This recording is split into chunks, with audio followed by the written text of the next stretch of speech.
슈마 아도나이 베야푸츠 오예베카 베야누스 메사네카 미파네카.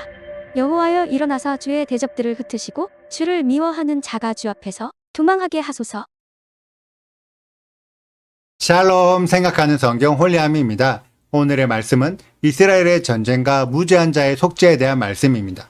오늘의 말씀 10절을 보면 이스라엘이 어떤 성읍과 전쟁할 때 먼저 화평, 샬롬을 선포해라고 기록되어 있습니다. 그래서 화평을 받아들인 성읍은 이스라엘과 싸우지 않고 이스라엘 밑으로 들어와 세금을 바치고 섬기게 하였습니다.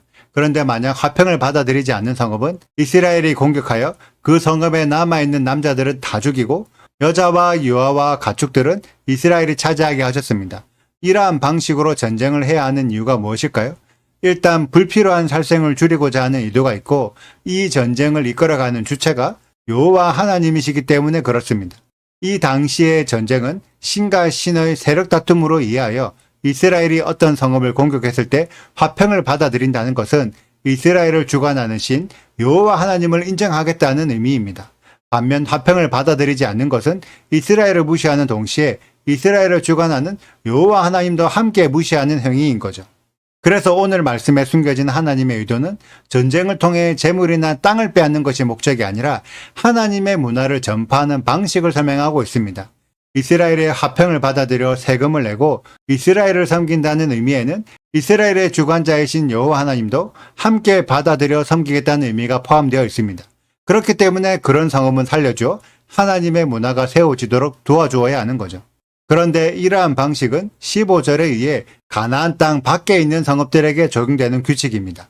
가나안 땅에 속해 있는 성읍들에게는 16절의 말씀을 적용하여 완전히 진멸하고 한 사람도 살려두지 않아야 합니다. 왜냐하면 가나안 땅에 속해 있는 사람들을 남겨두면 가나안 사람들이 하고 있던 이방신의 문화가 이스라엘 사회 안으로 들어와 하나님의 문화를 이방신의 문화처럼 변질시키기 때문이죠. 그래서 모세는 18절의 말씀을 통해 가나안 땅에 가증한 일을 따라해서 여호와 하나님께 범죄하지 말라고 우려하고 있습니다. 하나님이 원하시는 이스라엘의 전쟁 방식은 하나님의 문화를 세우는 효과적인 방법이며 이스라엘이 최대한 생명력을 잘 유지할 수 있는 방법이었습니다. 하지만 중요한 것은 여호수아 시대의 이스라엘은 하나님께서 원하시는 방식으로 싸우지 못했다는 거죠. 그래서 가나안 땅에 있던 가나안 사람들을 완전히 진멸시키지 못했고 오히려 이스라엘이 가나안의 문화를 배워 하나님의 문화를 변질시키는 사태까지 발생했습니다. 이것이 구약 시대에도 그랬고 신약 시대에도 동일하며 지금까지도 계속해서 반복되고 있는 잘못입니다. 하나님은 전쟁을 통해 하나님의 문화가 확산되길 원하셨습니다. 이것이 다윗 시대에는 비교적 잘 지켜져서 다윗이 정복한 주변 나라들은 여호와를 섬기는 문화 안으로 들어왔습니다. 그런데 솔로몬 시대가 되면서 솔로몬이 주변 나라들의 여러 공주들과 결혼하면서 오히려 이방신의 문화가 이스라엘 안으로 유입되었죠. 지금도 교회 안에 수많은 이방신의 문화가 유입되어 원래 이스라엘의 문화를 잃어버렸습니다. 그 중에 가장 많이 잃어버린 영역이 하나님의 법과 공의와 정의의 영역이죠. 21장을 보면 누가 죽였는지 알지 못하는 시체가 들에서 발견되면 그 시체와 가장 가까운 곳에 위치한 성읍의 장로들이 찾아와서 그 죽은 자의 죄를 속죄하는 예식을 치릅니다. 분명히 성읍의 장로들은 그 사람을 죽이지 않았을 것입니다. 하지만 자신들이 관리하는 성읍에 속해 있다는 이유만으로도 자신들이 대신해서 속죄 의식을 치르고 무죄한 사람의 죄가 이스라엘 땅을 더럽히지 않도록 죄를 속죄하여 땅을 정결하게 만들었습니다. 이것이 하나님의 법이며 공의와 정의를 실천하는 하나의 방법이었습니다. 나와 상관없는 죄라도 내 공동체를 병들게 만든다면 내가 나서서 죄를 속죄하여 내 공동체의 생명력이 최대한 유지되도록 해야 하는 거죠. 지금의 교회가 이러한 역할을 하고 있을까요? 교회가 성도들의 죄를 책망하면서 더 이상 죄를 짓지 않도록 권면하고 있습니까? 명확한 근거가 없는 사랑을 주장하면서 죄를 지은 자도 사랑하고 죄도 사랑하고 불법도 사랑하고 있진 않나요? 하나님의 법에 근거하지 않는 사랑은 하면 안 되는 것도 허용하는 방종이며 성도들의 생명을 책임져 주지 않는 책임 회피의 사랑입니다. 진짜 사랑한다면 하나님의 법을 지키도록 만들어서 하나님의 주실 생명을 얻도록 만들어주는 것이 진짜 사랑이죠.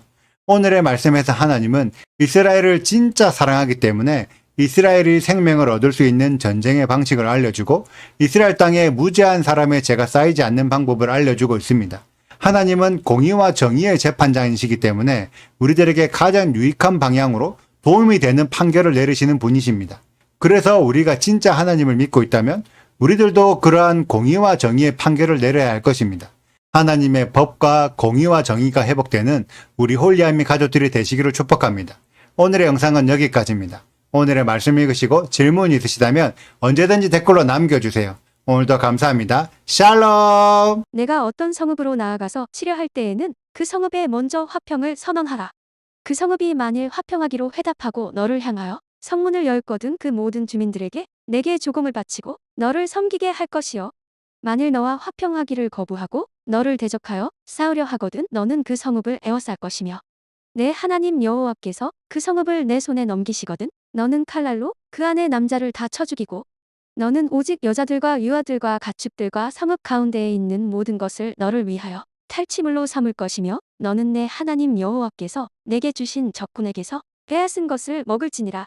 내가 내게서 멀리 떠난 성읍들 곧 이 민족들에게 속하지 아니한 성읍들에게는 이같이 행하려니와 오직 내 하나님 여호와께서 내게 기업으로 주시는 이 민족들의 성읍에서는 후흡 있는 자를 하나도 살리지 말지니 곧 헷 족속과 아모리 족속과 가나안 족속과 브리스 족속과 히위 족속과 여부스 족속을 내가 진멸하되 내 하나님 여호와께서 내게 명령하신 대로 하라. 이는 그들이 그 신들에게 행하는 모든 가증한 일을 너희에게 가르쳐 본받게 하여 너희가 너희의 하나님 여호와께 범죄하게 할까 함이니라. 너희가 어떤 성읍을 오랫동안 에워싸고 그 성읍을 쳐서 점령하려 할 때에도 도끼를 둘러 그곳에 나무를 찍어내지 말라. 이는 너희가 먹을 것이 될 것임이니 찍지 말라들의 수목이 사람이냐? 너희가 어찌 그것을 에워싸겠느냐? 다만 과목이 아닌 수목은 찍어내어 너희와 싸우는 그 성읍을 치는 기구를 만들어 그 성읍을 함락시킬 때까지 쓸지니라.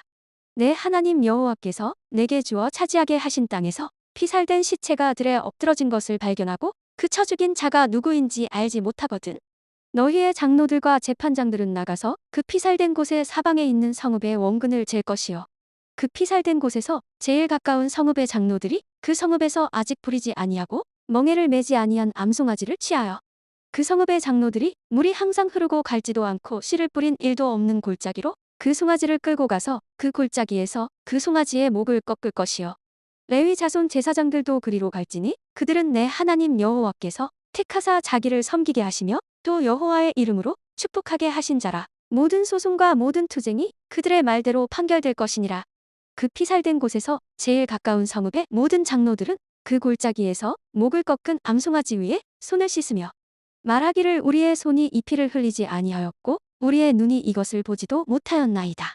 여호와여 주께서 속량하신 주의 백성 이스라엘을 사하시고 무죄한 피를 주의 백성 이스라엘 중에 머물러 두지 마옵소서 하면 그 피 흘린 죄가 사함을 받으리니 너는 이와 같이 여호와께서 보시기에 정직한 일을 행하여 무죄한 자의 피 흘린 죄를 너희 중에서 제할지니라. 구독과 좋아요를 눌러주세요. 그리고 알림 설정도 해주시고요. 그리고 하트도 꼭 눌러주세요. 슈바 아도나이 리베보트 알레페 이스라엘 여호와여 이스라엘 천만인에게로 돌아오소서.